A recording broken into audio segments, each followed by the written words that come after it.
You know, it's important to remember that the holiday of Passover shouldn't just be forgotten when we leave the holiday, but that we should take along with ourselves a message that will live with us throughout the entire year. At one of the communal seders in the New York congregation, the rabbi began the reading of the Haggadah, and he said, Holach ma'anyo, this is the bread of affliction which our ancestors ate in the land of Egypt. He chanted that, and then he chanted, this year we celebrate here, but next year in the land of Israel.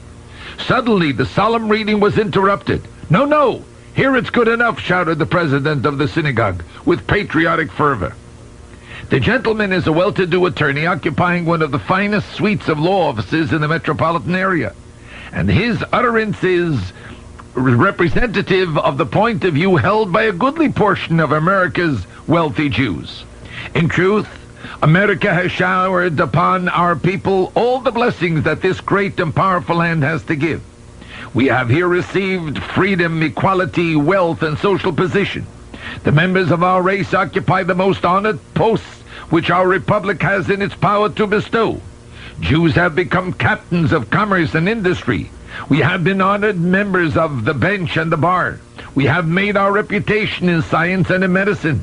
We have even occupied a special niche in the fields of politics and diplomacy. Jews are members of Congress and the cabinet, justices of the supreme and lesser courts, ambassadors to foreign countries, advisors to the president, or whatnot. Truly, America has been good to us, and we have been loyal to her. We serve our land faithfully in every office that has been entrusted to us. We love our country and are ever ready to sacrifice, die, and live for it. But does that mean that we must forget our ancient homeland or our once holy temple that lies in the dust? Must we become oblivious to the fact that we are a people in exile, a race persecuted and enslaved? Our nation's history has been written in the blood and tears of countless generations, which we cannot and dare not forget. Our martyrs of the ghettos and the concentration camps have died with the name of God on their lips and the memory of Zion in their hearts, and that name and memory shall ever be sacred to us. To understand what it means to be a people without a land and men without a country, we turn as usual to our ancient source book of life and living, our Holy Torah. No people ever settled in a country under more favorable circumstances than our ancestors did in Egypt. The moment Pharaoh discovered that Joseph's brothers have been found, he called Joseph and said to him, Say unto thy brothers, Take your father and your households, and come unto me, and I will give you the good of the land of Egypt, and ye shall eat of the fat of the land. Now thou art commanded, this do ye, for the good things of all the land of Egypt are yours. It was not a mere invitation that the children of Jacob received from Egypt's king, but a strict command to come to his land, for they would be more than welcome there. Nor was this pledge intended as an empty promise or a mere gesture of politeness. When the children of Israel actually arrived in Egypt, Pharaoh called his viceroy again and ordered him, The land of Egypt is before thee. In the best of the land make thy father and thy brethren to dwell. And the king furthermore offered to appoint the Israelites as supervisors of his cattle and the masters of his wealth. A warmer reception could not have been expected by Jacob's children. The monarch sought the blessing of the old patriarch, and his children were granted a possession in the land of Egypt, in the best land, as Pharaoh has commanded. Never before in its history did Israel prosper as it did in the land of Egypt. Both during Joseph's life and also after his death, their position was considered impregnable. Economically, socially, and politically, they felt secure. As it says, and the children of Israel were fruitful and increased abundantly, and multiplied and waxed exceedingly mighty, and the land was filled with them. They were to be found everywhere, in the highest offices of the Egyptian empire's diplomatic services, in the great shipping industry that filled the seven seas, in its commerce that traversed every trade route of the ancient world, and in their great engineering enterprises at which we marvel to this day. Our rabbis add that the Jews even controlled the movie industries and theaters and the sport clubs. Nowhere in short did the Israelites fare as well as in Egypt. They lived in the richest part of the country and ate of the fat of the land. They were prosperous economically, powerful politically, and highly respected socially. If anyone would have come to those rich Egyptians, Jews, and proclaimed, L'shona habo ba'arad Yisroel, next year in the land of Israel, they would have considered him stark mad. They would have laughed at him and shouted back, "Oh, no, no! Here it's good enough!" Suddenly the nation was faced by a great disaster. Without a warning, evil engulfed them. Immediately after we read, there arose a new king over Egypt who knew not Joseph. And he said unto his people, Behold, the people of the children of Israel are too many and too mighty for us. Come, let us deal wisely with them. This single verse portrays the tragic existence of a nation not rooted in a land of its own. It shows the insecure, unstable, and precarious position of a homeless and stateless people. The rise of a new monarch can transform liberty to slavery, prosperity into poverty, and might into helplessness. And these cataclysmic changes don't even need a new monarch to introduce them. The remark of our sages on this point is interesting. One sage is of the opinion that the Pharaoh who issued these cruel edicts against the Jews was a new king who did not know Joseph and his notable accomplishments for the greatness of the empire. But a second sage and rabbi expresses the belief that it was the very same Pharaoh whom Joseph served and who himself invited the Israelites to settle in his domains, but now feigned to know nothing of the great services that the Jews so loyally contributed to Egypt and its royal house.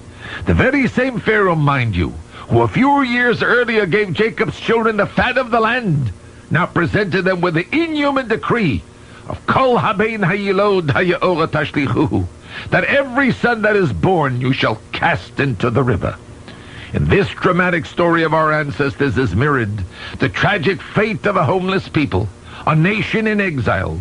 No matter how happy and prosperous we may be in the lands of our adoption, the clouds of uncertainty and insecurity always hang above our heads to darken our skies. We are dependent always on the goodwill and good faith of the tyrannical and faithless rulers of the lands we inhabit. We are putty in their hands, to deal wisely with, or to deal justly with, to crush or to elevate, to humble or to make great, to destroy or to rebuild. Read the history of our people in its 2,000 long years Golos, and you will find it amazingly similar to that of our forefathers in Egypt. When we first migrated into Spain, Germany, Poland, or any other country in Europe, we were received with open arms. We then became loyal citizens. We labored, we toiled, we strove to make our adopted countries great and mighty. And then suddenly we would be faced by Vayokom Melech Chodesh, by the rise of a tyrant dictator Ozah, who knew not Joseph, and who had refused to recognize the great sacrifices and contributions the Jew made for his country. Then there would follow a long and bitter period of hate and persecution, and in many lands expulsion and death. This sad tragic tale is not one written on ancient history books to be found in the faded archives of hoary scholars. It is a drama which was performed on the ghastly stage of Hitler's Europe with the whole world as spectators. And the men and women who were behind the barbed wires of concentration camps and who were being exterminated like rats in gas chambers were only 10 years ago renowned lawyers, famous physicians, great bankers, and distinguished scientists. These are all people who knew the meaning of power, glory, wealth, and position. But now these strangers, whose rights as citizens and human beings have been withdrawn, stand doomed. How significant is the statement of our rabbis who tell us that the moro, the bitter herb we eat on the Seder night to remind us of the embittered existence of our ancestors under the Egyptian taskmasters must come of a vegetable that is triloso mosok v'sofomar, sweet in its beginning and bitter in the end. The bitter herb is the true symbol of Israel's life in exile. It faithfully mirrors his sweet beginning and bitter end in every country that he has inhabited since the days of the Golus Mitzrayim. Life in the diaspora always begins very sweetly for the Jew. He is generally quite welcome in the land when he first settles there. At times he is even invited to partake of the fat of the land. Oh, he does so gladly. with the sweat of his brow, the intelligence of his brain, and the nobility of his spirit, does he work, toil, sacrifice, and even die for the welfare and prosperity of his land.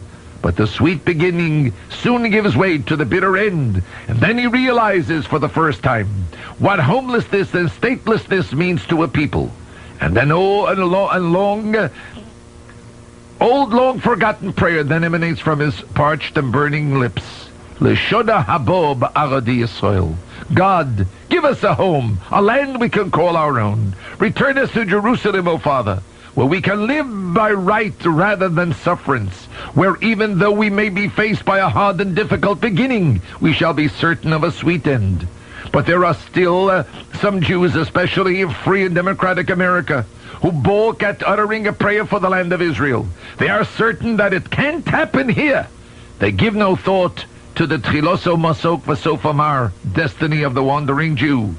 I pray for the sake of both Israel and America that they be right, but I find it difficult to forget how near American Jewry came to Vayokam Melech Chodesh in the pre-war years.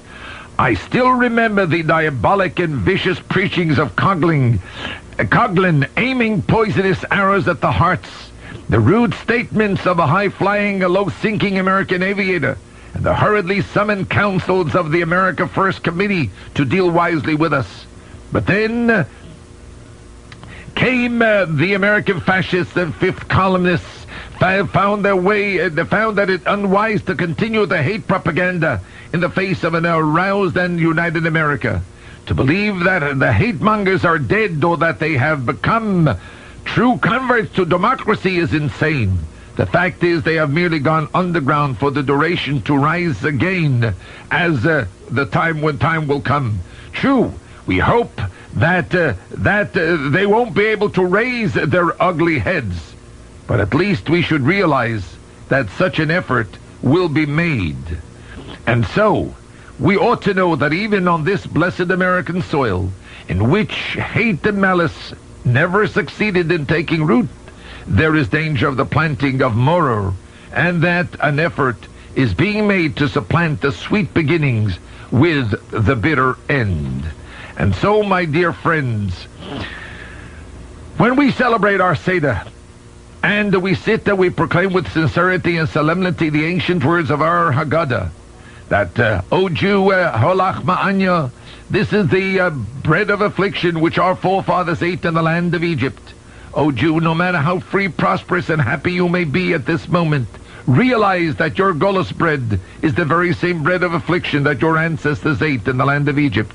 Though you possess economic security and eat of the fat of the land, and can sincerely say, Kol dichvin yeseh v'yechol, whoever is hungry, let him come and eat. Though you enjoy religious freedom and can sacrifice to and serve the God of your choice, and can truthfully proclaim, Kol ditzchich yeseh v'yivsach, whoever has to make the Korban Pesach, the Paschal sacrifice, let him come and make the Seder with us. Nevertheless, realize that Oshata Hocha, that you are still a homeless outcast, a wandering Jew. You must understand that Golus means insecurity, uncertainty, and defenselessness. It means running the risk of a bitter end, though there be a sweet beginning. Let every Jew therefore unite in prayer to God and acknowledge with vehemence L'shona habo ba'aradi Yisroel, in the year to come in the land of Israel.